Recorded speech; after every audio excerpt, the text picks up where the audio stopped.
Family, what's good with you? It's your boy Mookie Wade J. Welcome back to another banger. And we got another One Piece Ohara theory reaction. And this one's fire. What happened in the Void Century? We know the Void Century is important. It's pretty much going to be important from here on out. What happened? This is some theories on some ideas of what possibly happened. I mean, why is the world of One Piece the way it is? It makes you think. Ohara did his thing with this one. Make sure y'all like the video if y'all like the video. Comment down below how y'all felt and any suggestions for the future. And subscribe to the channel if y'all are new and y'all want to see more content from me. All my One Piece fans out there. We got a special podcast for y'all, Poneglyph podcast, really any anime fans, because we also get into the broader anime community as well. But Poneglyph podcast, me and my brother Ja, we started it last week. We only got one episode out, so make sure y'all tap in. And we are reviewing the newest episode of One Piece. We're getting into lore, theories about One Piece, and also other anime as well.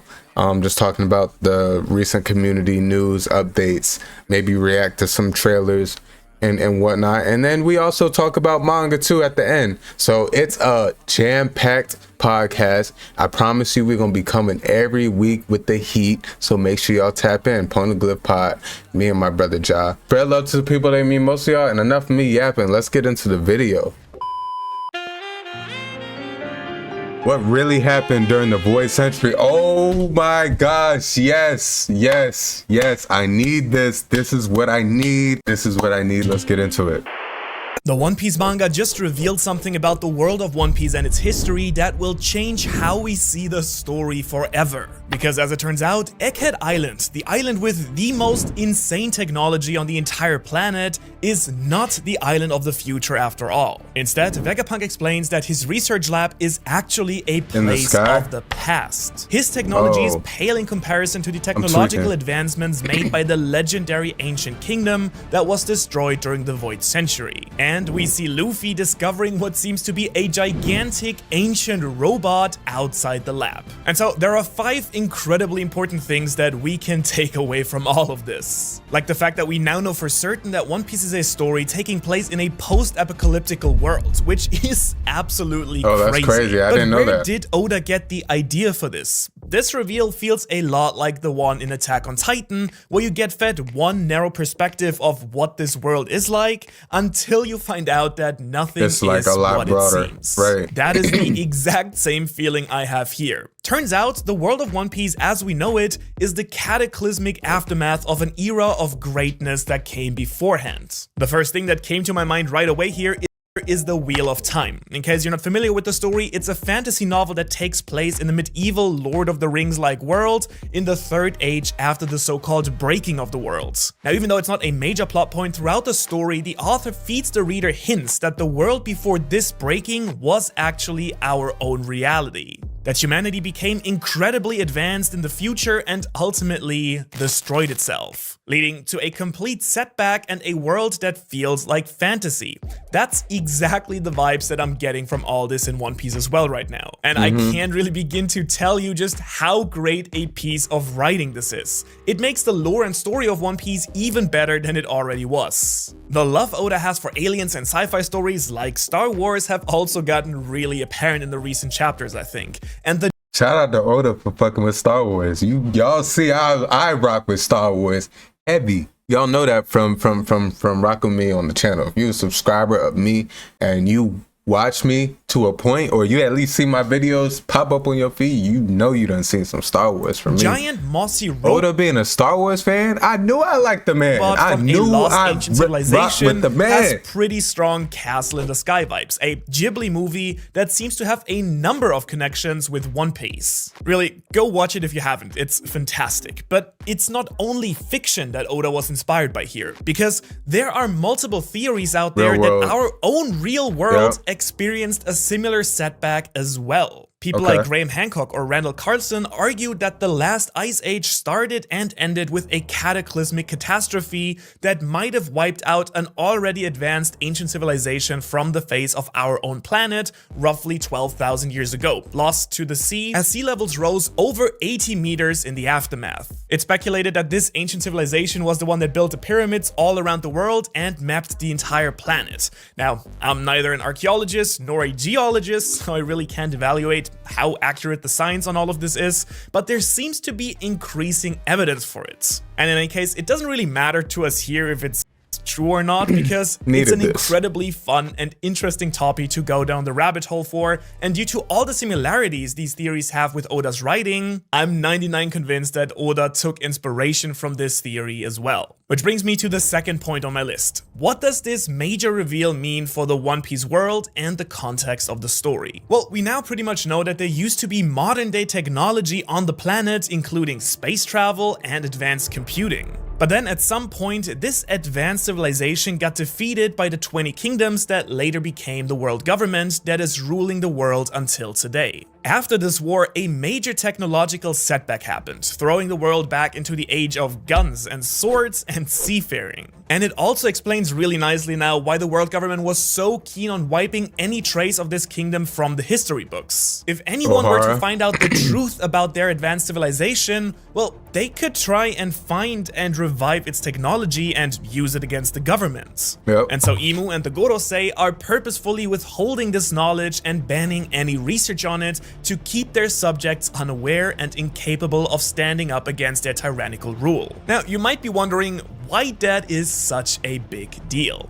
After all, there were many hints already in the story that the ancient kingdom was quite powerful. So what really has changed with this reveal? Well, it's the fact that what Luffy finds is a giant, functioning, titanic robot. And until this point, we all kind of assumed that much in the One Piece world is kind of based on the story's own magic system, like chakra or something.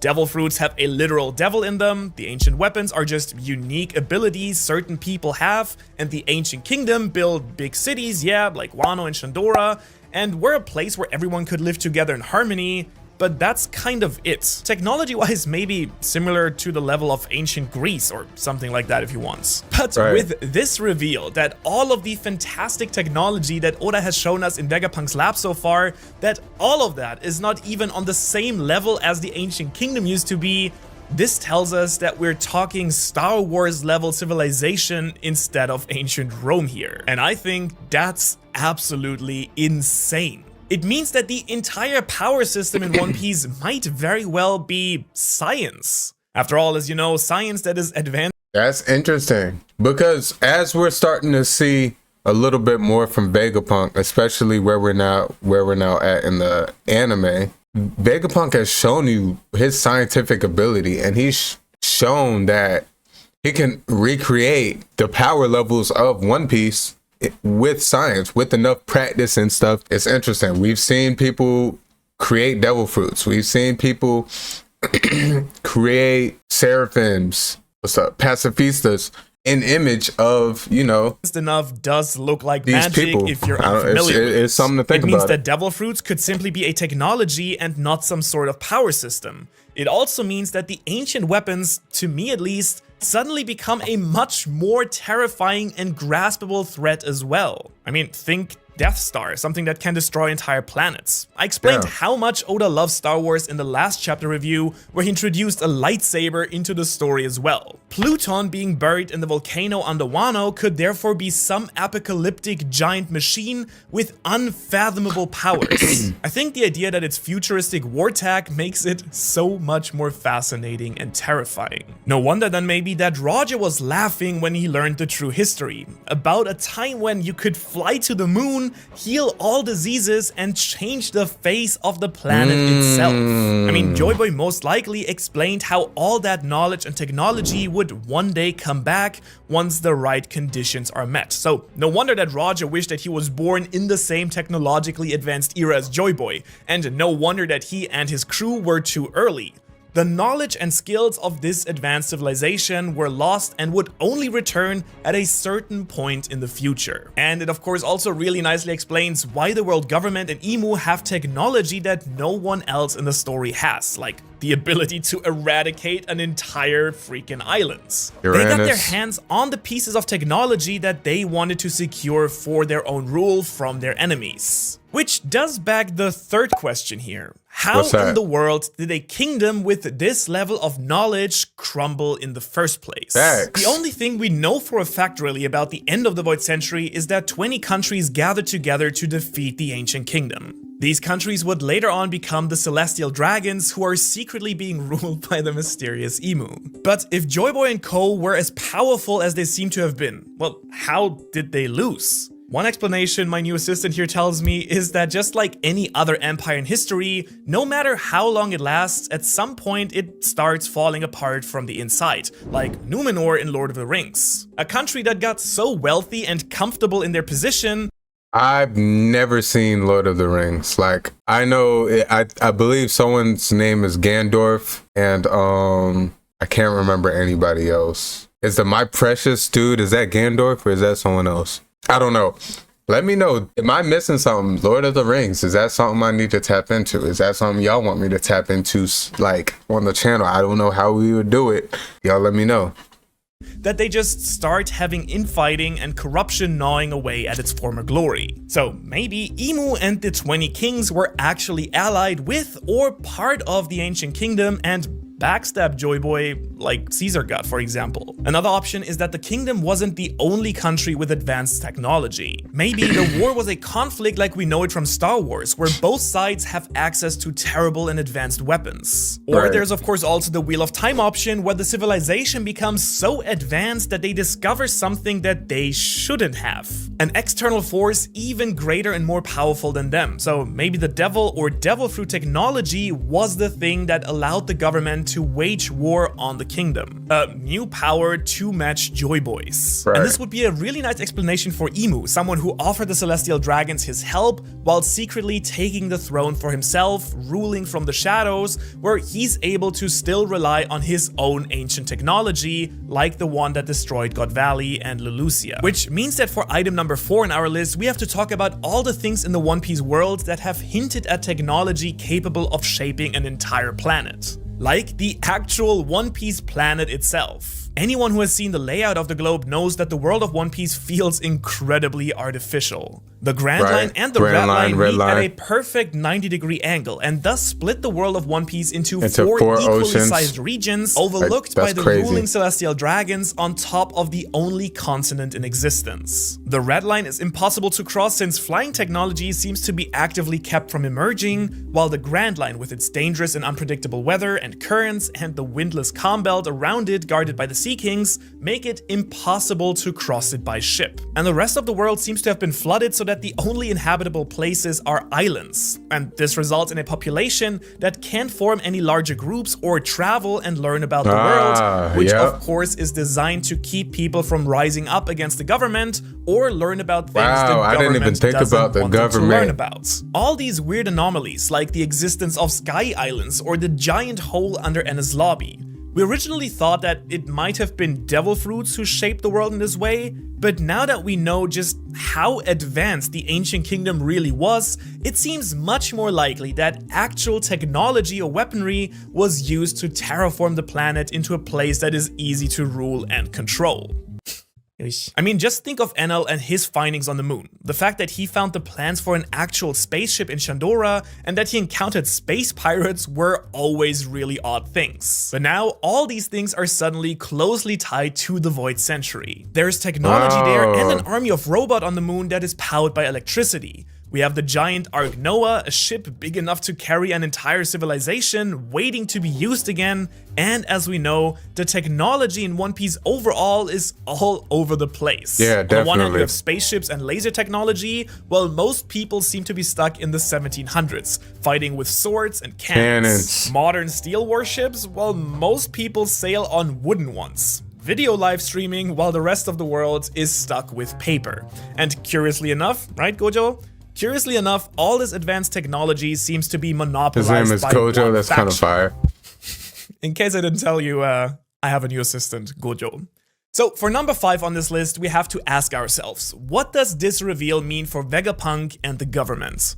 Well, one thing that the story so far, and the Egghead Island arc in particular, have made very clear is that Dr. Vegapunk doesn't seem to think very highly of himself. For instance, he describes Momo's devil fruit as a failure and is clearly not very impressed with his own work, calling it a place of the past. Now, I really don't think that anyone who can build stuff like that, like the things he has built, can be called anything but a genius. But it does seem like Vegapunk has been reverse engineering a lot of the major inventions he's credited with from technology from the Void Century, something that understandably does seem to really bother him. He seems to be kind of disappointed that he can't do what the people 800 years ago were capable of doing. I mean, even though Momo's fruit is a perfect copy of Kaido's, it's just that, a copy, not an actual new devil fruit. Based on the winged robots seen on the moon by Enel, it seems like the Seraphim and Pacifista were also based on ancient technology. I mean, they're based. What did I say earlier? I just said this. I literally just brought these. Oh, the devil fruit, the seraphim, and the Pacifista. On the research that was conducted on Kuma and King, who both seem to be Lunarians, who were known as the gods who lived on the Red Line, possibly the original people of the ancient kingdom. The giant robots Vegapunk has built seem to be based on the giant one that Luffy has just found outside the laboratory. In other words, all the crazy stuff Vegapunk has built is just a fraction of what used to exist before. In the ancient and it's also no surprise then that the okay. government wants to take him out really badly right now. Yeah. It really does seem like Vegapunk might know more about the true history and its powers than almost anyone else, making him the #1 threat to the government. Target on his back. So it seems, as one of the 6 Vegapunks, Shaka #1, is in direct contact with Dragon of the Revolutionary Army. By the way, if you're a bit confused by the entire 6 Vegapunk plus 1 body thing,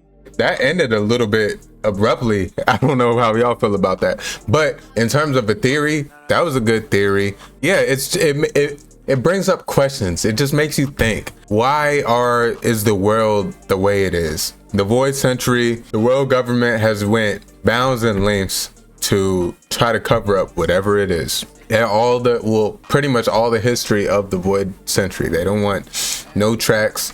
They don't want nobody figuring out the truth of civilization back then. There has to be some serious reason, because that's their whole motive almost. Like, they're under, like, they control, they pull strings, but when someone's a threat to revealing that, or to a threat to them directly, they instantly try to wipe out, and it's just crazy. I don't know, let me know how y'all felt about that in the comments below. Make sure y'all like the video. If y'all like the video, subscribe to the channel if y'all are new and y'all want more banger reactions, gaming videos, all types of content. Hey, new podcast, Poneglyph Podcast, for all my One Piece fans. This is a One Piece video. Go check that out. Poneglyph Podcast, Apple Podcast, Spotify, and the full video version on YouTube. That's recommended. Go check it out on YouTube. Rock out with us over there, One Piece fans, broader anime fans. We get into it all. Poneglyph Podcast. We trying to go up. Shout out to y'all. I love y'all. And I'll catch y'all on the next one. This is your boy Mookie Way J. I'm out of here. Y'all be safe.